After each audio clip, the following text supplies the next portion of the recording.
You think love is enough because you've never experienced real luxury before, she told me during a fight about money while comparing me to men she followed online daily. I quietly left without defending myself.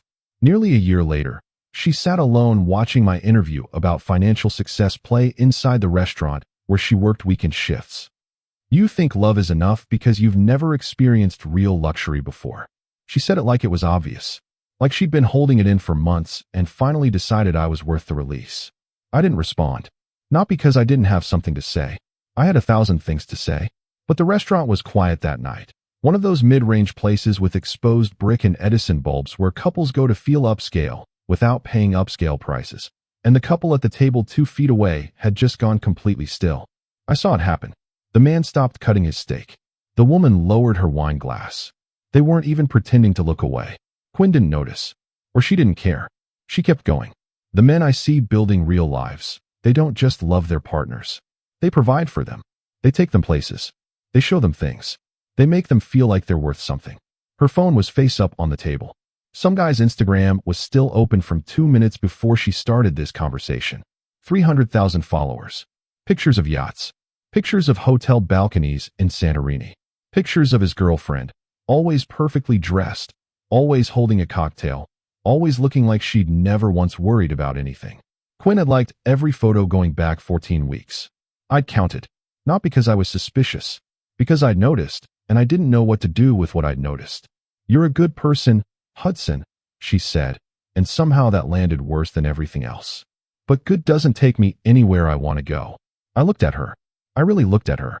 And then I looked down at the tablecloth. I thought about saying something. I thought about defending myself. I thought about pointing at the phone. I didn't do any of it. I just sat there. And she took my silence for defeat. I wish that had been the worst thing she said that night. The argument continued in the car. That's when it escalated from painful to something else entirely. I'm not asking for the impossible, she said, staring out the passenger window. I just want a life that looks like something. A vacation that isn't a 3-hour drive to a rented cabin. A dinner that isn't happy hour pricing. An apartment where I'm not embarrassed to have people over. You've never said you were embarrassed by our apartment. I've never said a lot of things. I kept my hands on the wheel. 10 and 2. The way my father taught me when I was 16. There are men out there, real men, who figured it out by your age. Who didn't wait. Who built something instead of just planning to build something. I'm 29, Qley. Exactly. That word landed like a period at the end of a sentence I hadn't finished writing yet. She pulled up another profile on her phone. Some guy named Marcus something. Real estate investor. 28 years old. Or claimed to be. He started with nothing, she said. Literally nothing. And now look. She tilted the screen toward me like I was supposed to study it. Like I was supposed to take notes. I'm driving, I said. I know you're driving, Hudson. That's my point. You're always just driving. Moving but not arriving. And that's when I understood something. She wasn't talking about money anymore. She hadn't been talking about money for a long time. She was talking about status. About the feeling of being seen with someone who made other people feel something. About the way a certain kind of man makes a certain kind of woman feel like she's won something just by being near him. Money was just the language she was using. The real conversation was about something she couldn't quite put into words, a hunger she'd been feeding through other people's curated highlight reels for so long that she'd forgotten the images weren't real. She wanted to be the girlfriend in the Santorini photo. Not specifically, not with that guy, just the feeling of it, the effortlessness, the enviable life. And she had decided, somewhere along the way, that I was the obstacle between her and that feeling. Not a partner, an obstacle. I didn't say any of this out loud. I turned onto our street. I parked the car. I sat there for a moment in the dark after the engine cut off. Hudson, I heard you, I said. I got out of the car. I didn't realize it then. But that moment ended our relationship. If you enjoy real stories like this, subscribe, because what happened next changed everything for me. I was 29. Qley was 27. We'd been together for 2 years and 4 months, which I know precisely because our anniversary was October 12th, and this fight happened in February, and I remember doing the math in my head that night like it mattered somehow. We'd been living together for 14 months in a 2-bedroom in Crown Heights, Brooklyn. It wasn't a bad apartment. Wood floors, high ceilings, a window in the kitchen that got morning light. I was working in financial consulting at the time, a mid-sized firm, steady work, decent salary, nothing that would make anyone's highlight reel, but nothing to be ashamed of either. Qley did marketing for a boutique wellness brand. She was good at her job. She had taste, real taste, the kind that makes you good at selling beautiful things to people who want to believe beauty is a lifestyle they can purchase. She just started applying that same lens to her own life. And eventually, to me, it started small, the way most things do. A comment here, a comparison there. Nothing that would have made you stop and say, this is a problem. The first time I really noticed it was maybe 8 months in. We were watching TV, just a regular Thursday night, takeout on the coffee table, nothing remarkable, and she pulled up Instagram instead of watching. That was fine. I did the same thing sometimes. But she started narrating. Oh, she just posted from Tulum. God, look at that hotel. I glanced over. Turquoise water. Infinity pool. Some woman I didn't know posing in a wide-brimmed hat. Nice, I said. Her boyfriend surprised her with the trip. Like, just surprised her. Didn't tell her where they were going until they were at the airport. That's a nice thing to do. Do you think you'd ever do something like that? I looked up from the TV. Sure. If we had the budget for it. Right, she said. Just that. Right. And she kept scrolling. I should have asked what right meant. I didn't. 3 months later, it was a different kind of comparison. We were with friends, Sawyer and his girlfriend at the time, Rhett and his wife Piper, at a rooftop bar in the West Village. Nice enough place. Not expensive, but nice. Qley had been quiet most of the evening. The kind of quiet that isn't peaceful. On the walk home, she said, Rhett and Piper are going to Portugal in June. Yeah, they mentioned that. They're staying somewhere incredible. Did you see the pictures Piper showed me? I didn't know. Rhett booked it as a surprise for their anniversary. There was that word again. Surprise. Good for them, I said. You never think about doing things like that? We've talked about traveling. We said we'd save for. I know what we said. She walked a little ahead of me after that. And I let her. Because I thought it was just a mood. Just one of those nights where nothing feels like enough and you're not sure why. I'd had those nights too. I gave her the grace I'd want in return. That was my mistake. Not because giving grace is wrong. Because I gave grace to a pattern instead of addressing it. I kept treating each incident like an isolated event. A bad night. A stressful week. A random comment. But it wasn't random. It was consistent.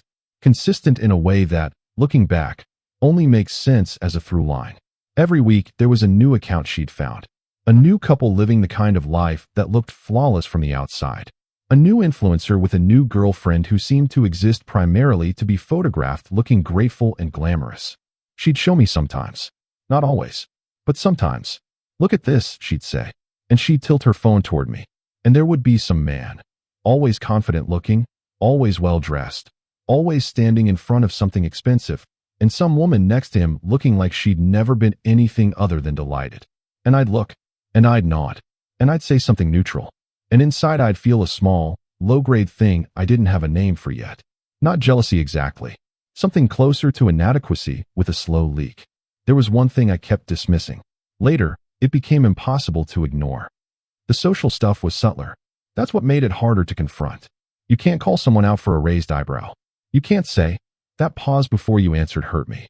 You can't make someone understand what it feels like to watch your girlfriend flinch, just slightly, when someone asks what you do for a living. But I felt all of it. The first incident that really registered was at Tegan's birthday dinner. 12 people around a long table at a restaurant in the East Village. Someone asked me about work. A guy named Rowan, friend of a friend, finance background, easy confidence, the kind of guy who made conversation feel like an interview without trying. Consulting, I said. What kind? Financial. Mid-market M&A support, mostly. Solid, he said. And then he turned to Qley. How'd you two meet? Qley smiled. Mutual friends. A few years back. He must be doing well if you're still around, Rowan said, and laughed like it was a joke. Qley laughed too.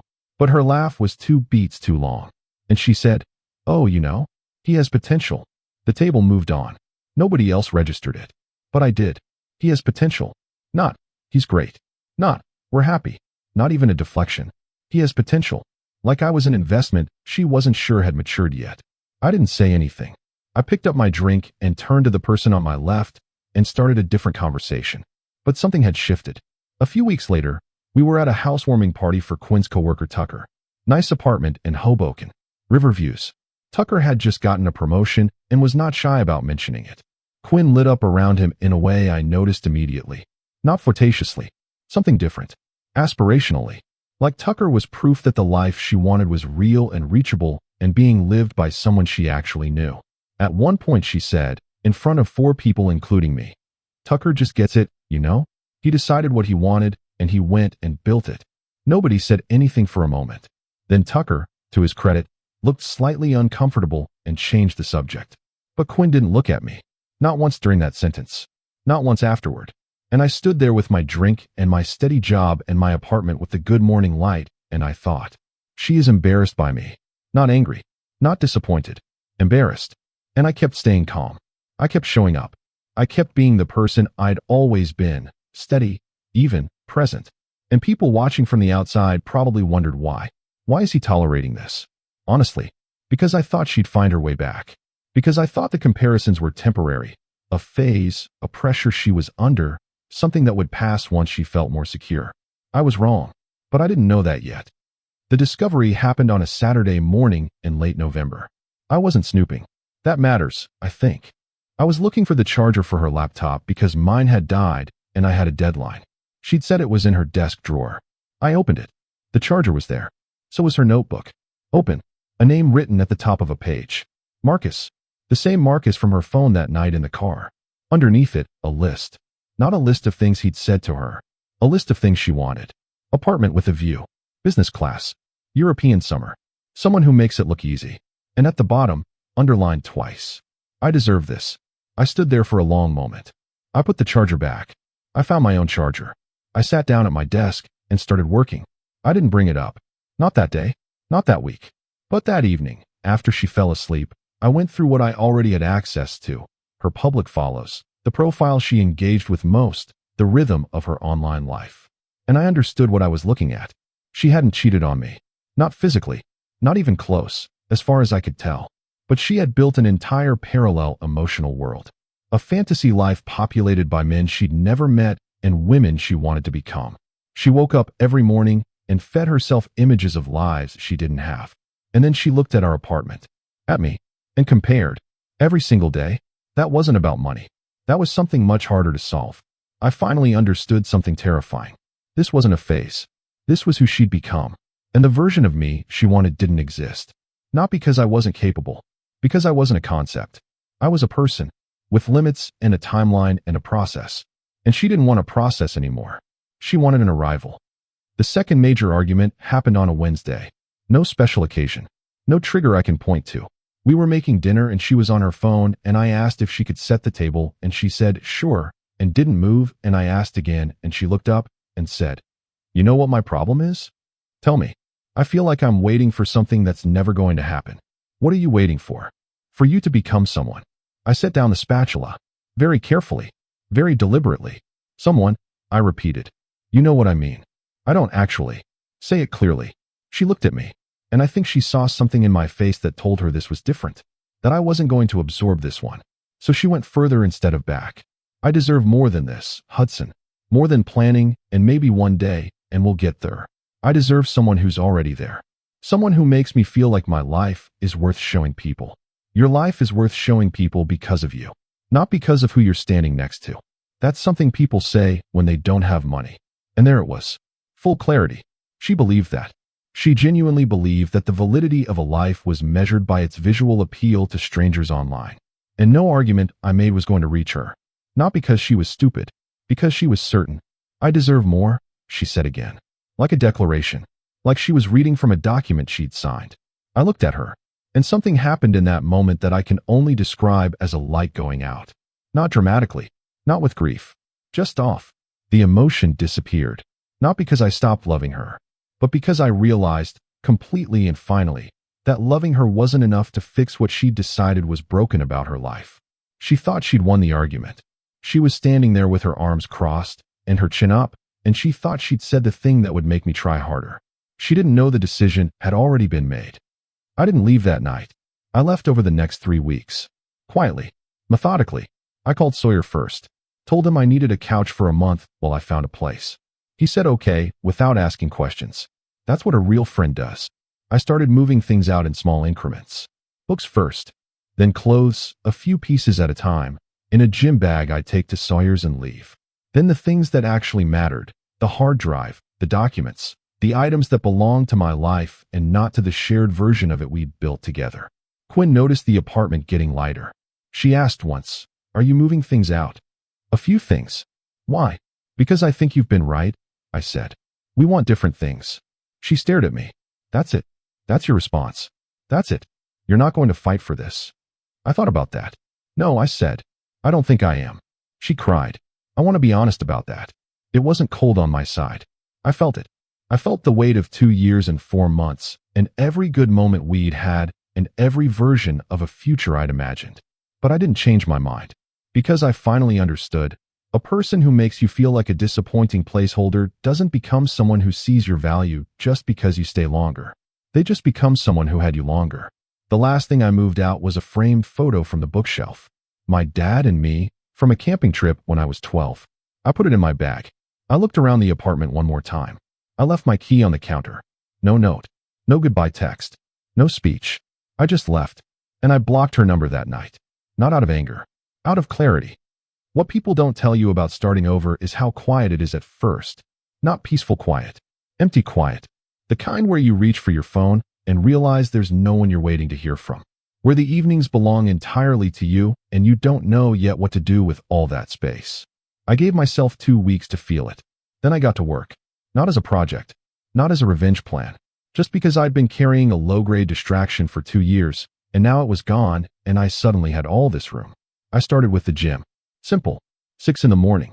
Every day. Not to look better for anyone. Just because discipline is a language and I needed to remember how to speak it. Then the career thing. I'd been thinking about moving into independent consulting for over a year. The idea of working with a small number of clients I actually respected on projects I could see from start to finish, instead of being one piece of someone else's machine. I'd been putting it off.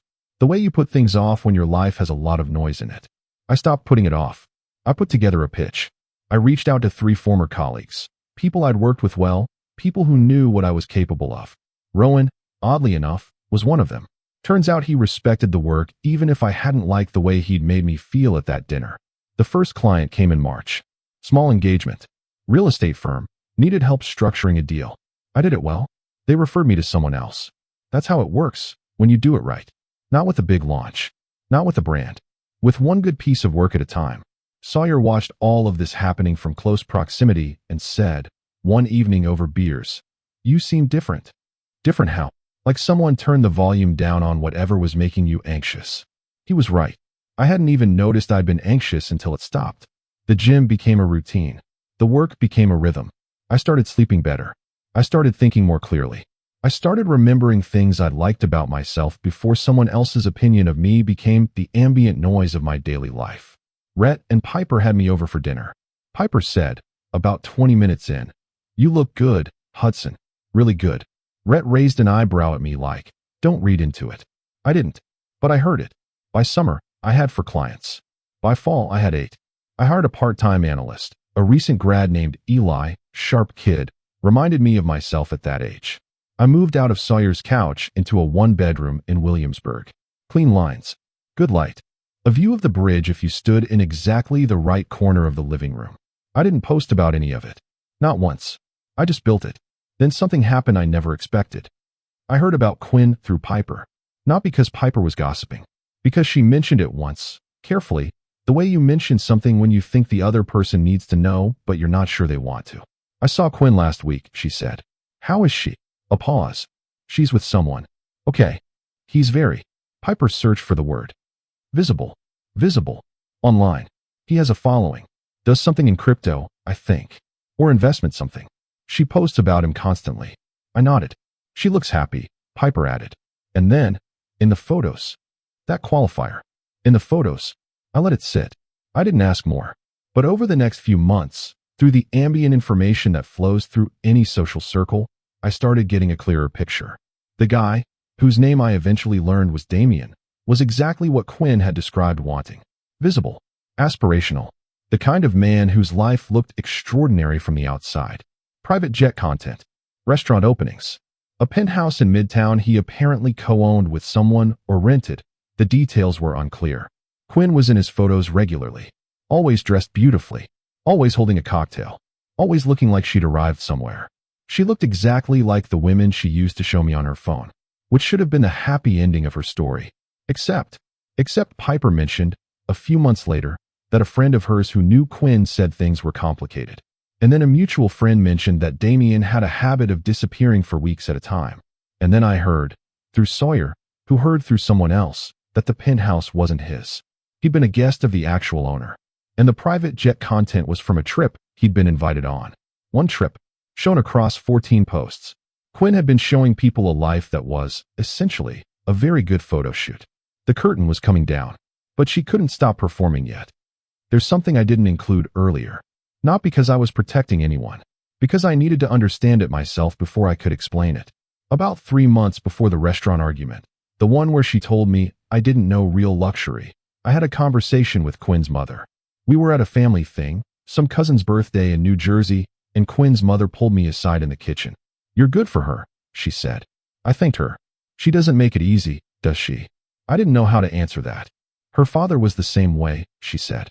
Always looking for the next level. Never satisfied with what he had. She grew up watching him chase things. Big house, better car, the right country club. He got most of it eventually, but by the time he had it, he didn't know what to do with it. She looked at me. "She loves you. I want you to know that. She just doesn't know how to be in something that doesn't feel like an upgrade." I thought about that conversation many times in the months that followed. It reframed things I dismissed. The apartment embarrassment. The comparisons. The list in the notebook. It wasn't calculation. It was inheritance. She'd learned, from the closest model she had, that worth was measured in things that could be ranked. That love was only real if it came with evidence. That enough was never a destination, just a direction. That didn't make any of it okay, but it made it make sense. There was another thing I only understood later. The messaging, with Marcus and the others. She'd never met any of them. She'd never even had a real conversation with most of them. But she'd sent DMs, comments, little pieces of attention scattered across the feeds of men who embodied the life she wanted. None of them responded. Or the ones who did responded the way men with large followings respond to attractive women in their comments. Briefly, generically, moving on. She wasn't building anything with them. She was just existing near their images, hoping something would transfer. Like proximity to a fantasy was the same as living it. And I, the actual person in her actual life, was just the thing she looked at when she put the phone down. And I kept coming up short. Not because I was short. Because fantasy always wins against reality if you let the comparison run long enough. The interview came out of nowhere. Or rather, it came from a piece of work I'd done for a client in the fall, a restructuring project that got a little attention in a trade publication. Nothing major, just a mention. But someone read it. A producer for a financial media company that did long-form interviews with emerging figures in independent consulting and advisory work. They reached out in January. I almost said no. Not from modesty, from skepticism. I'd spent a year building something quietly, and I wasn't sure I wanted to make it loud. But Sawyer talked me into it. "You're not bragging," he said. "You're just existing publicly. There's a difference." The interview was 40 minutes. A journalist named Clara who was sharp and asked real questions. Not just tell me your success story softballs, but actual challenging questions about the work, about the consulting model I'd built, about where I thought independent advisory was going. I liked it. I surprised myself by liking it. We talked about the first client, the early stumbles, the decision to bet on myself. I talked about discipline without being preachy. I talked about focus without being clinical. I talked about what it felt like to build something that was entirely yours. The piece ran in March. It included a short video clip. The publication had a decent following, niche, but respected. People who worked in finance or adjacent industries. People who were thinking about their own paths. People who read long-form content about real careers instead of highlight reels. I got messages from strangers. Old colleagues reached out. A former professor emailed, which genuinely floored me. And somewhere, without my knowing it, the video clip started playing in a restaurant in the West Village. Because the restaurant had subscribed to that publication's content feed. Because their bar TV played financial and business media on weekend afternoons. Because the world is, occasionally, very small and very precise in the ways it closes circles. The Damien situation ended in February. I know this not because anyone told me directly, but because Quinn disappeared from social media for about 6 weeks. No posts, no stories. The profile going from active to silent overnight. And when you know someone well enough, You know what that silence means. It means the story collapsed, and they haven't figured out the next one yet. Sawyer told me later that a mutual friend had seen her. She wasn't doing terribly, but she wasn't doing well. The Midtown arrangement had dissolved. Apparently Damien had moved on, or been moved on, depending on who you asked. The travel and the restaurants and the penthouse evenings, all of it had simply stopped. And Quinn was left with the same life she'd had before, minus the apartment she'd shared with me, minus the stability, minus the person who had actually loved her without conditions or performance requirements. She'd gotten a new job, not because she wanted it, because she needed the income. The wellness brand had downsized. She was doing weekend shifts at a restaurant in the West Village to supplement things while she figured out the next step. I didn't know any of this at the time. I found out later. But I want you to understand the geometry of it. She had spent 2 years telling me, in various ways, that what I was building wasn't enough, that the life we had wasn't sufficient, that she deserved more. And she had left that life, or pushed me out of it, and pursued the more. And the more had turned out to be a performance. A very expensive, very beautiful, very hollow performance. And now she was working weekends. And the profile was silent. And somewhere, in the silence, she was starting to see what the math actually added up to. I didn't go looking for her. That's the first thing I want to be clear about. I went to the West Village with Rhett and Piper on a Saturday afternoon in March. Just lunch, no agenda, a place Piper had been wanting to try. A nice spot, good light, bar along one wall with a TV mounted above it playing financial and business content on low volume. I didn't notice the TV right away. I was looking at the menu. I noticed the voice first. My own voice, coming from the bar. I looked up. The video clip from the interview. My face on the screen.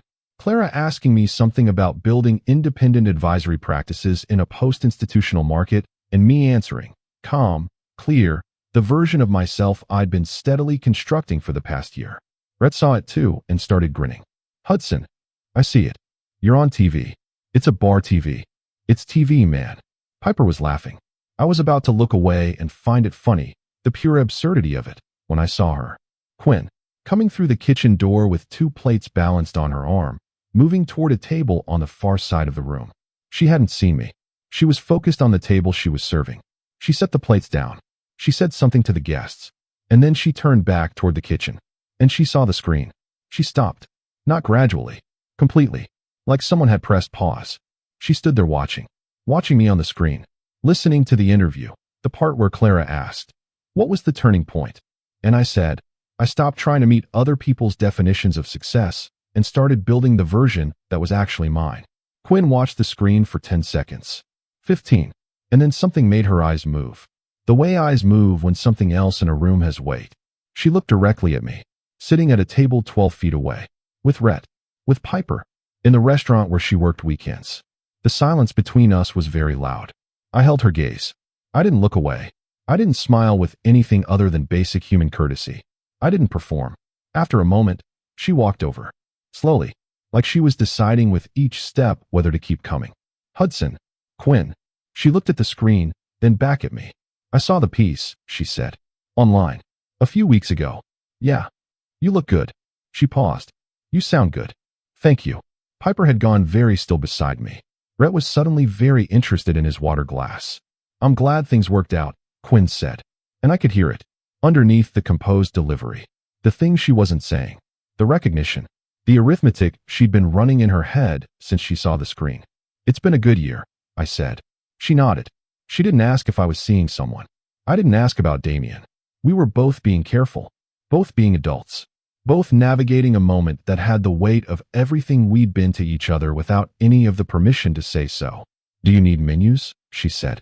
Or, we already have them. Piper said, gently. Right. Quinn looked at me one more time.